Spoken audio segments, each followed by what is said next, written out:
मायके से लिया बहू। आज अवंतिका की शादी हो रही है और शादी उसके पसंद के लड़के से ही हो रही है।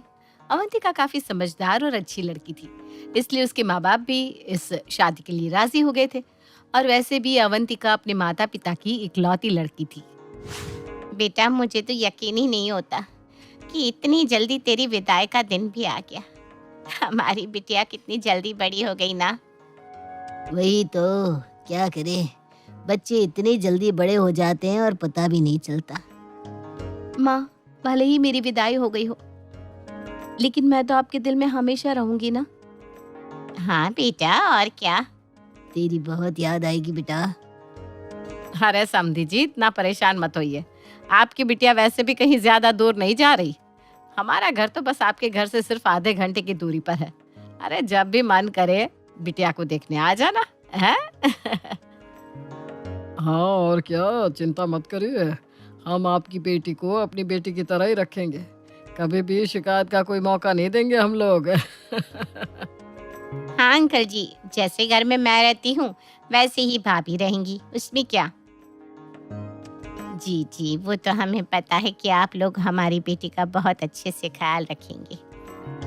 बिल्कुल, आप लोग इतने अच्छे जो हैं। हाँ माँ, मेरे ससुराल वाले तो बहुत अच्छे हैं। अच्छा समधन जी, समधी जी, बातें तो बहुत हो गई। चलिए अब अपनी बेटी की विदाई भी कर दीजिए। हाँ हाँ, मैं भी ना क्या बताऊँ, हर माँ बाप के लिए ना ये घड़ियाँ काफी कष्टमय होती है। हाँ पुष्पा, बहुत ही ज्यादा। जी जी, हम भी समझ सकते हैं। खैर, थोड़ी देर बाद अवंतिका की विदाई हो जाती है और अवंतिका अपने ससुराल आ जाती है। इसके बाद शादी की जो रस्में होती है वो की जाती है। शादी के कुछ दिन बीत जाते हैं। एक दिन कमला के चीखने की आवाज आती है। उसके चीखने की आवाज सुनकर दोनों लोग दौड़कर कमरे में पहुंच जाते हैं। माँ, क्या हुआ? माँ जी, सब ठीक तो है ना? तभी दोनों देखते हैं कि उमेश बेहोश पड़ा हुआ है। माँ जी, पापा जी को क्या हो गया? अरे देख तो क्या हो गया इन्हें, अचानक से बेहोश हो गए। विनोद अपने पिता को उठाने की बहुत कोशिश करता है, लेकिन वो नहीं उठते। इसलिए विनोद तुरंत अपने पिताजी को लेकर कमला और जया के साथ अस्पताल के लिए निकल लेता है। हे भगवान, पापा जी बस ठीक हो जाए। बेचारी अवंतिका अपने ससुर जी के लिए बहुत परेशान होती है। वहीं करीब 2 घंटे बाद सभी लोग वापस घर लौट आते हैं। क्या हुआ? डॉक्टर साहब ने क्या कहा? क्या बताऊँ, डॉक्टर साहब कह रहे हैं कि पिताजी की किडनी खराब है, जल्दी ही किडनी ट्रांसप्लांट करवाना होगा। क्या? हाँ, लेकिन तुम्हें पता है ना कि वैसे ही पापा की तबीयत ठीक नहीं रहती। उनकी दवाइयों में कितना खर्चा होता रहता है, ऊपर से ये नई मुसीबत। लेकिन कुछ तो करना होगा। मैं अपने पिताजी को नहीं खोना चाहता अवंतिका। विनोद, मैं हूं ना, रो मत। पैसों के लिए मैं अपने माता पिता से बात करती हूँ ना। लेकिन बेटा। नहीं नहीं पापा जी, आपकी सेहत ज्यादा इम्पोर्टेंट है। प्लीज आप मना मत कीजिए। ठीक है बेटा, लेकिन पैसों की जरूरत हमें कल ही होगी। पहले किसी दाता को ढूंढना होगा। जी जी जरूर। उसी शाम अवंतिका अपने मायके जाती है और अपने माता पिता को सारी बात बताती है। उसके पिताजी उसे फौरन 6 लाख रुपए दे देते हैं। थैंक यू अवंतिका, अब पिताजी का ट्रीटमेंट शुरू हो जाएगा। जी। और उसकी ससुर जी का ट्रीटमेंट शुरू होने लगता है। इसी बीच एक दिन, आज काफी गर्मी हो रही है ना माँ जी? हाँ वाकई में। अरे कल तो तेरे पापा जी को रात में गर्मी के कारण बहुत उलझन हो रही थी, लेकिन मैंने ना तुम लोगों को नहीं बताया। सोचा क्या ही बेवजह तुम लोगों को परेशान करूं। नहीं माँ जी, ऐसा मत सोचा करिए। आप सारी बात हमें बताइए। वैसे अभी पापा जी की तबीयत कैसी है? बेटा अभी तो ठीक है, लेकिन क्या करूं, कहीं गर्मी के कारण फिर से उन्हें वैसा ही ना होने लगे। डर लगता है मुझे तो। लगता है कूलर से भी कोई काम नहीं हो रहा है ना माँ जी? हाँ बहू, इतनी गर्मी में तो एसी ही ठीक रहता है। अगर कहीं से एसी का इंतजाम हो जाता तो ठीक रहता। लेकिन तू ना विनोद से कुछ मत कहना, क्योंकि कुछ पुराने लोन है, बेचारा वो अभी तक चुका रहा है। जी मम्मी जी, लेकिन आप चिंता मत करिए, मैं अपने मम्मी पापा से कहकर एसी मंगवा लेती हूँ। अरे बेटा लेकिन। अरे लेकिन कुछ नहीं, ये सब तो चलता रहता है। और अवंतिका के माता पिता अपनी बेटी के ससुर के कमरे में एसी लगवा देते हैं। समय बीतता जाता है। एक दिन जया अपने कमरे में बैठकर रो रही थी। तभी अवंतिका अपनी ननद को देख लेती है। क्या हुआ ननद जी? कुछ नहीं भाभी।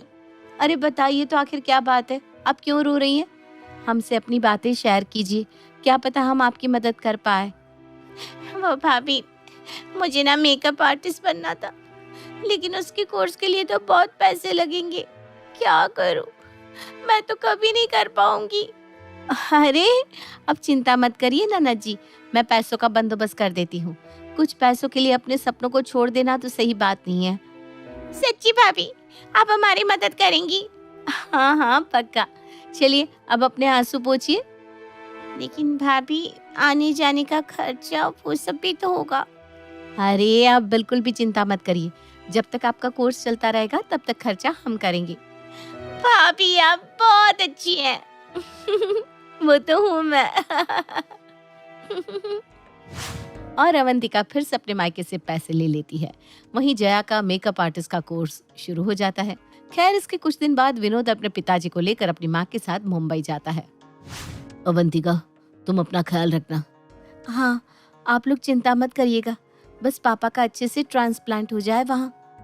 हाँ भैया। और तीनों लोग वहाँ से मुंबई के लिए निकल जाते हैं। घर में सिर्फ अवंतिका और जया ही रहते हैं। उसी शाम जब अवंतिका जया के कमरे की सफाई कर रही थी तो उसे वहाँ पर एक बहुत महंगा मोबाइल मिलता है। अरे भाभी, प्लीज किसी को घर में मत बताइएगा। मेरा ना एक बॉयफ्रेंड है, उसी ने मुझे ये महंगा मोबाइल दिलाया है। अच्छा ठीक है। इसके कुछ दिन बाद अवंतिका को एक लड़की का कॉल आता है। वो लड़की अवंतिका को कुछ ऐसा बताती है जिसे सुनकर उसके पैरों तले जमीन खिसक जाती है। नहीं, ये नहीं हो सकता। 4 दिन बाद तुम मुझे विशाल रेस्टोरेंट पे मिलो, मैं तुम्हें सारे सबूत दिखाती हूँ। 2 दिन बाद विनोद अपने माता पिता के साथ वापस लौट आता है। माँ जी, पापा जी की तबीयत बिल्कुल ठीक है ना? हाँ लेकिन लेकिन जब तेरे पापा जी डिस्चार्ज हो गए तो पता चला कि बिल तो बहुत ज्यादा आया है। अभी तो बेटा 5 लाख देने बाकी है। उस समय तो हमने तुझे कुछ बताया नहीं, क्योंकि विनोद ने कहीं से लोन का बंदोबस्त कर लिया था। अब पता नहीं वो लोन हम कैसे भर पाएंगे। माँ जी आप चिंता मत कीजिए, मैं फिर से पिताजी से बात करती हूँ। अवंतिका अपने पिता को कॉल लगाती है। बेटा अब तो पैसे खत्म हो चुके हैं, एक जमीन बची है, उसी जमीन को बेचना पड़ेगा। हाँ पिताजी, आप प्लीज पैसों का बंदोबस्त कर दीजिए। और इस बार भी अवंतिका को अपने माता पिता से पैसे मांगने पड़ते हैं। अवंतिका के दिल में अभी भी उस लड़की की बातें घूम रही थी, इसलिए एक दिन वो उससे मिलने के लिए जाती है। तुम्हारे पति का चक्कर चल रहा है, मैं उसके एक्स हूँ, मुझे तुम्हारे पति से कोई लेना देना नहीं है। लेकिन एक दिन जब मैं मार्केट में थी तभी मैंने उसे एक औरत के साथ देखा।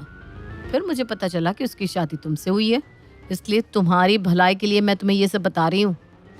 निशा अवंतिका को सारे सबूत दिखाती है। अवंतिका तो टूट जाती है। इसके बाद वो घर जाती है और देखती है कि उसका पति, उसकी ननद, उसकी सास और ससुर बैठकर उसी के बारे में बात कर रहे हैं। क्या बढ़िया नाटक करवाया आपने माँ पापा के बीमार होने का। इस नाटक की वजह से हमें मुंबई में ट्रिप करने को मिला, बहुत मजा आया कसम से। हाँ और नहीं तो क्या, तभी तो इतने पैसे हमने ऐंठे उनसे। हाँ, मेरे मेकअप कोर्स के लिए सिर्फ 80,000 लगने थे, मैंने तो सीधा 2.5 लाख मांग लिए। और देखो मुझे नया फोन भी मिल गया। तभी अवंतिका कमरे के अंदर आती है। मुझे यकीन नहीं होता कि आप लोग ऐसा कर सकते हैं। और विनोद तुम? अवंतिका तुम? हाँ मैं। मुझे आपके अफेयर के बारे में भी सब कुछ पता चल गया है। अवंतिका मेरा कोई अफेयर नहीं चल रहा है। झूठ। और वैसे भी अब मैं आप लोगों की बात पर यकीन कैसे करूं? आप लोग इतने लालची निकलोगे, मुझे यकीन नहीं होता। छी। अवंतिका सुनो तो। अरे चुप कर विनोद, इसने बहुत बोल लिया, अब मुझे बोलने दे। सुन बहू, एक तो तेरे माँ बाप ने फ्री में मंदिर में शादी करवा दी, उनके कितने सारे पैसे बच गए। अगर हम लोगों ने थोड़े से पैसे मांग लिए तो इसमें कौन सा पाप कर दिया? मम्मी जी मुझे आपसे ऐसी उम्मीद नहीं थी। चुप कर, हमने कुछ गलत नहीं किया। हमने तो वही पैसे तुझसे लिए जिस पर हम सभी का अधिकार था। और नहीं तो क्या। पैसे ही तो लिए, कौन सी आपकी जान ले ली है हमने। वैसे भी आपके पापा के पास बहुत सारा पैसा है, अगर थोड़े पैसे दे दिए तो कौन सी बड़ी बात हो गई। वही तो, सब कुछ फ्री में चाहिए इनको। हाँ। माँ जाने दीजिए, मैं ये घर छोड़ के जा रही हूँ। मुझे अब यहाँ एक पल भी नहीं रहना। अवंतिका रुको। नहीं विनोद, अब आपने अपने पति होने का अधिकार भी खो दिया है। अवंतिका अपना सामान पैक करके घर से निकल जाती है। इस बात को कुछ दिन बीत जाते हैं। तभी एक दिन विनोद किसी पुल के किनारे खड़ा था और अवंतिका के बारे में सोच रहा था। मुझसे बहुत बड़ी गलती हो गई अवंतिका, मुझे माफ कर दो। तभी पीछे से निशा आती है। Good boy Vinod. वो जैसे ही उसे धक्का देने वाली होती है कि तभी वहां पर अवंतिका आकर निशा को रोक लेती है, जिससे विनोद की जान बच जाती है। अवंतिका निशा को जोर का तमाचा मारती है। तभी पीछे से अवंतिका के ससुराल वाले और मायके वाले भी आ जाते हैं, जिन्हें अवंतिका ने ही बुलाया था। तुम्हें क्या लगा निशा कि मुझे सच्चाई का पता नहीं चलेगा? मैं पिछले कुछ दिनों से तुम पर नजर रख रही थी। तभी मुझे पता चला कि तुम विनोद से बदला लेना चाहती हो और उसका कोई भी एक्स्ट्रा मैरिटल अफेयर नहीं चल रहा। ये सिर्फ तुम्हारा नाटक था। सबको अपनी गलती का एहसास हो चुका है और बहू भी वापस घर आ जाती है। माथुर परिवार की बेटी शेफाली शादी नहीं करना चाहती थी और इस वजह से मिस्टर और मिसेस माथुर काफी परेशान रहते थे। उन्होंने कई बार अपनी बेटी शेफाली से इस बारे में बात करने की कोशिश की, लेकिन शेफाली हर बार ये कहकर बात को टाल देती थी कि उसे शादी करने में बिल्कुल भी इंटरेस्ट नहीं है। शेफाली का एक भाई भी था, उसका नाम था विशाल। शेफाली की उम्र लगभग 30 साल की हो चुकी थी और विशाल उससे छोटा। एक दिन मिस्टर माथुर कहते हैं, शेफाली बेटा, अगर तुम शादी नहीं करोगी तो आने वाले वक्त में विशाल की शादी में भी बहुत प्रॉब्लम आएगी। आखिर क्या वजह है, तुम शादी क्यों नहीं करना चाहती हो? पापा, अब मेरी जॉब लग चुकी है और कॉलेज के टाइम में भी मुझे कोई पसंद नहीं था। पता नहीं क्यों मुझे किसी लड़की के साथ रहने और उससे शादी करने में बिल्कुल इंटरेस्ट नहीं है। लेकिन बेटा, इस तरह अकेले जिंदगी तो नहीं कटती। तुम्हें अपने बारे में कुछ सोचना चाहिए। नहीं मम्मी, मैं अपनी जिंदगी में बहुत खुश हूँ। ये शादी, बच्चे, किसी के साथ जिंदगी भर रहना, ये सब मुझे अच्छा नहीं लगता। लेकिन बेटा, विशाल की भी शादी की उम्र हो चुकी है, हमें उसके बारे में भी तो सोचना पड़ेगा ना। हाँ, तो विशाल की शादी करने में क्या प्रॉब्लम है पापा? मुझे शादी नहीं करनी है, ये मेरा डिसीजन है। विशाल शादी कर सकता है। कुछ दिनों के बाद मिस्टर और मिसेस माथुर विशाल की शादी वर्षा नाम की एक लड़की के साथ कर देते हैं और वर्षा माथुर परिवार के साथ रहने लगती है। एक दिन वर्षा और विशाल जब अपने कमरे में बातें कर रहे थे। जानती हो वर्षा, मैं तुमसे बहुत प्यार करता हूँ। I love you. मैं भी तुमसे बहुत प्यार करती हूँ और हमेशा तुम्हारे पास रहना चाहती हूँ विशाल। चलो, इसी बात पर अब जल्दी से मेरे पास आ जाओ। तभी अचानक से शेफाली वहां पर आ जाती है। क्या हो रहा है? हाँ, तुम लोगों को शर्म नहीं आती? दिन दहाड़े रोमांस करने में लगे हुए हो। मम्मी पापा भी घर पर ही है। लेकिन शेफाली दीदी, हम तो अपने कमरे में हैं, किसी के सामने थोड़ी ना कुछ कर रहे हैं। बेशर्मी की भी हद होती है। आजकल की लड़कियों को तो बस लड़कों से चिपकने का बहाना चाहिए। मुझे देखो, आज तक किसी लड़के को छुआ तक नहीं है। मैं हाथ तक नहीं मिलाती किसी लड़के से। पूरी ब्रह्मचारी हूँ। लेकिन दीदी, मेरी और वर्षा की शादी हुई है, वो मेरी पत्नी है और अगर वो मेरे पास आती है तो इसमें कुछ गलत नहीं है। अच्छा ठीक है ठीक है, मुझे ज्यादा लेक्चर मत दो। तुम्हें बाहर मम्मी बुला रही थी, यही कहने आई थी। विशाल और वर्षा शेफाली के साथ कमरे से बाहर आते हैं। विशाल बेटा, बहुत दिन हो गए हम पूरी फैमिली के साथ कहीं आउटिंग पर नहीं गए। हाँ विशाल बेटा, और इसलिए तुम्हारे पापा कह रहे थे कि सब लोग साथ में मूवी देखने चलते हैं। बहुत अच्छा प्लान है मम्मी। मैं भी वर्षा से यही कह रहा था कि कहीं घूमने जाने का प्रोग्राम बनाते हैं।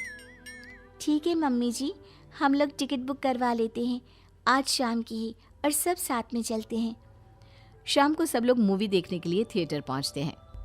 वर्षा और विशाल एक दूसरे के पास वाली सीट पर जैसे ही बैठने की कोशिश करते हैं। हटो तुम दोनों यहाँ से, यहाँ तुम दोनों के बीच वाली सीट पर मैं बैठूंगी। अरे शेफाली, ये क्या कर रही हो? उनकी नई नई शादी हुई है, उन्हें साथ में बैठने दो। हाँ बेटा, वो दोनों मियाँ बीवी है, तुम उनके बीच में बैठकर क्या करोगी? अरे मम्मी, थोड़ी देर इनका दूर रहना जरूरी है, बैठने दीजिए ना मुझे। और जिद करके शेफाली वर्षा और विशाल के बीच में बैठ जाती है। ये बात वर्षा और विशाल दोनों को ही अच्छी नहीं लगती। कुछ दिनों के बाद, वर्षा जरा इधर आओ मेरे पास, तुमसे कुछ जरूरी बात करनी थी। बताइए दीदी, क्या हुआ? कुछ काम था क्या आपको? देखो वर्षा, मैं चाहती हूँ कि कुछ दिन तुम मेरे साथ मेरे कमरे में सोया करो। लेकिन दीदी, वर्षा आपके कमरे में सोकर क्या करेगी? क्यों? तुमसे 2 दिन भी अपनी बीवी से दूर नहीं रहा जाता क्या? बेटा, विशाल सही तो कह रहा है, और वर्षा को तुम्हारे कमरे में सोने की क्या जरूरत है? बस ऐसे ही मम्मी, मैं चाहती हूँ कि कुछ दिन वो मेरे साथ रहे, मुझसे बातें करे। अगर 1-2 दिन मेरे कमरे में सो लेगी तो क्या बिगड़ जाएगा? बेटा, उनकी अभी अभी नई नई शादी हुई है, तुम तो कुछ भी नहीं समझती हो। अरे मम्मी, शादी होने का मतलब ये थोड़ी ना है कि दिन रात एक दूसरे के साथ रहो, एक दूसरे से चिपक कर रहो। अब हो गई ना शादी, मुझे देखो 30 साल से ऊपर की हो गई हूँ, लेकिन अभी तक ऐसी कोई फीलिंग मेरे दिल में नहीं आती। माथुर परिवार शेफाली की इन हरकतों से परेशान हो जाता है और फिर वर्षा और विशाल मिलकर एक प्लान बनाते हैं। शेफाली दीदी, मेरे ऑफिस का एक कलीग है, उसने अभी अभी ज्वाइन किया है। कुछ दिन वो हमारे ही घर आकर रहने वाला है। अरे, ऐसे कैसे कोई अनजान लड़का हमारे घर में आकर रहेगा? अरे बेटा, किसी की मदद करने में क्या बुराई है?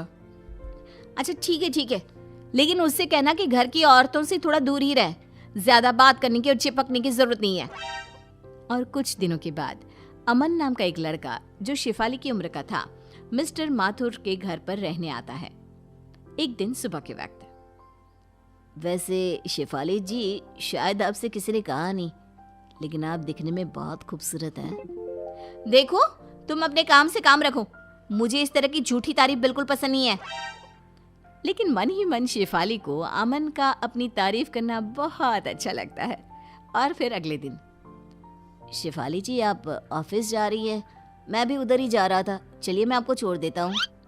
अरे नहीं, मैं अकेले चली जाऊंगी। मैं किसी लड़के के साथ घर से बाहर जाना पसंद नहीं करती। अरे कोई बात नहीं, एक ही रास्ते पर जा रहे हैं, इसमें क्या हुआ, चलिए बैठ जाइए। वो चलो ठीक है। शेफाली अमन के साथ चली जाती है। एक दिन ऑफिस से आने के बाद, माँ मेरी तबीयत ठीक नहीं है, मैं अपने कमरे में आराम करने जा रही हूँ, आप प्लीज मेरे लिए कॉफी बना दो, बहुत सर दर्द हो रहा है। बेटा, मुझे तो अपनी किटी पार्टी में जाना है, बहुत ज़रूरी है, और तेरे पापा भी अपने दोस्तों से मिलने के लिए गए हुए हैं। कोई बात नहीं माँ, वर्षा से कह दो, वो मेरे लिए कॉफी बना देगी। वर्षा शॉपिंग पर गई है विशाल के साथ, बेटा तुम खुद बना लो ना। इतना कहकर मिसेस माथुर वहां से चली जाती हैं। वर्षा के सर में जरा सा दर्द होता है तो विशाल कैसे लपक कर उसके लिए दवाई लेकर आता है, उसके लिए चाय बनाता है। यहाँ मेरे लिए कोई भी नहीं है। तभी वहां पर अमन आता है। किसने कहा आपके लिए कोई नहीं है? आप आराम करिए, मैं अभी आपके लिए कॉफी और आपकी दवाई दोनों लेकर आता हूँ। Thank you so much. थोड़ी देर बाद अमन शेफाली को दवाई देता है और अपने हाथों की बनी कॉफी भी पिलाता है। वैसे शेफाली जी, आप गलत सोचती है। देखिए, लड़के उतने बुरे भी नहीं होते, और अगर जिंदगी में एक लाइफ पार्टनर हो तो जिंदगी आसान हो जाती है। ठीक कहते हो, तुम्हारे आने के बाद मुझे भी ऐसा ही लगने लगा है। लगता है मुझे भी अब अपनी जिंदगी के बारे में कुछ सोचना चाहिए। अगर आप बुरा न माने तो एक बात कहूँ, मैं आपके साथ पूरी जिंदगी बिताने को तैयार हूँ। अमन की बात सुनकर शेफाली खुश हो जाती है और रात को जब मिस्टर और मिसेस माथुर घर आते हैं, माँ पापा, मुझे आपसे एक जरूरी बात करनी थी। शेफाली दीदी, हम सब जानते हैं आपको क्या बात करनी है। आप अमन के साथ शादी करना चाहती हैं ना? अरे लेकिन आप लोगों को ये बात कैसे पता? क्योंकि ये हमारा ही प्लान था। और मैं तो अमन को पहले से ही जानती हूँ। क्या ये सब आपने जानबूझकर किया? तो क्या करते बेटा, जिंदगी भर अपनी बेटी को ब्रह्मचारिणी बेटी तो नहीं रहने देते ना। देखो बेटा, शादी करना और खुश रहना कोई बुरी बात नहीं है।